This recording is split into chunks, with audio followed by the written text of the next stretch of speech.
અત્યારે હાલ ક્યાંક એક સાથે આપણે થોડા સમય પહેલા જોયું હતું કે બંગાળની ખાડીની અંદર એક સિસ્ટમ સક્રિય થઈ છે અને બીજી બાજુ અરબ સાગરની અંદર એક સિસ્ટમ છે તે સક્રિય થઈ છે। સૌથી પહેલા તો વિંડીના માધ્યમથી સમજી લઈએ કે અત્યારે હાલ મુંબઈની આસપાસ જે ચોમાસું જામ્યું છે અને અરબ સાગરની અંદર શું પરિસ્થિતિ છે। આ જોઈ શકાય છે કે અરબ સાગરની અંદર જે આખી સિસ્ટમ સક્રિય થઈ હતી તે ધીરે ધીરે અત્યારે હાલ ક્યાંક મુંબઈ તરફ જોવા મળી રહી છે અને અત્યારે હાલ જે રીતે અહીંયા જોઈ શકાય છે કે મુંબઈની આસપાસના જે વિસ્તારો છે ત્યાં ભારેથી અતિભારે વરસાદ પડવાની સંભાવના છે અને એની જ અસર ક્યાંક અત્યારે હાલ ગુજરાત ઉપર થઈ રહી છે। અત્યારે લગભગ વાત કરવામાં આવે 12 વાગ્યાની આસપાસ તો મુંબઈની આસપાસના જે વિસ્તારો છે ત્યાં વરસાદ જોવા મળી રહ્યો છે। એમાં પણ ખાસ કરીને સુરત છે,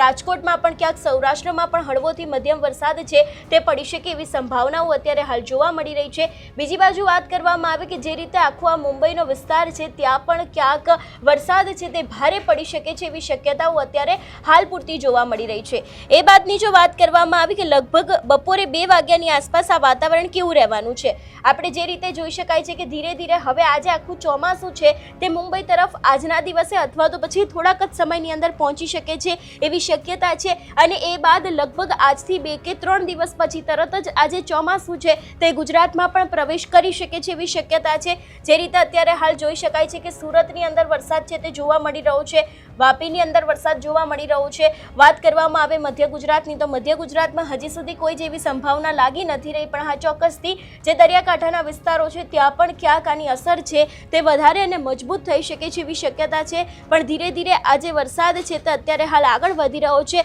અને વાપી અને સુરત જે દક્ષિણ ગુજરાતનો આખો ભાગ છે ત્યાં આજે ક્યાંક ભારે વરસાદ પડી શકે છે એવી સંભાવના છે અને એમાં પણ હવામાન નિષ્ણાંત પરેશ ગોસ્વામી છે એમના દ્વારા એવું પણ કહેવામાં આવ્યું છે કે હવે ક્યાંક લગભગ અઠવાડિયાની અંદર દરેક એવા વિસ્તારો છે કે જ્યાં ક્યાંક વાવણી લાયક વરસાદ આવી શકે છે। એટલે ખેડૂતો માટે એક સારા પણ સમાચાર કહી શકાય કે ચોમાસું ભલે હજી થોડું ઘણું દૂર હોય, 2-5 દિવસ પછી આવે, પણ હા ગુજરાતમાં ચોક્કસથી વાવણી લાયક જે વરસાદ છે તે હવે આ અઠવાડિયાની અંદર સમગ્ર ગુજરાતમાં પડવાનો છે એવી આગાહી પણ તેમના દ્વારા વ્યક્ત કરવામાં આવી છે।